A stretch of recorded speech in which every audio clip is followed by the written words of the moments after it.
আমার ছেলে নিয়ে অনেক ভবিষ্যৎ ছিল আমার। আমার বাবারে কইছি দিনাদায়ক শোধ করে গিয়ে আমার বাবার বিদেশ যাইবে।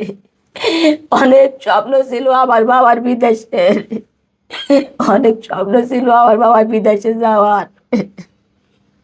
পয়সা তুলে টাকা পয়সা চাই আত্মীয় স্বজন যদি দেয় আমার বাবার আমি বিদেশে বানাবো, আমি তুলে শান্তিতে দুটো ভাত খাবো।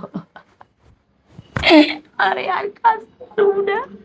গিয়ে দেখলাম অনেক লোক আমার বাগানে শোয়াই থুয়ে দিছে, আমার বাগান শুয়ে রয়েছে। আমি যাইতে চাইছি আমার বাগানের কাছে, আমার যাইতে দেয় নাই কোনো লোকে, আমার দেখায় নাই, কই যাওয়া যাবে না, ধরা যাবে না। তারা প্যাকেট করে গায়ে তুলে নিয়ে চলে গেল। আমার বাগানটা আমি দেখিনি। সকালবেলা আমার হাতে খাইয়ে দেয় যায় নাই।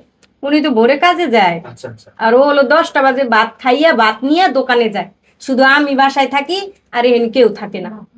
যে ছেলেকে আপনি রেখে গেলেন সুস্থ মানুষ, সেই ছেলেকে হারিয়েছে। ওই সকালে একবারই দেখছে, ওই শেষ দেখা উনি আর দেখতে আর দেখতে পারে না, আসে রাত 10টার সময়।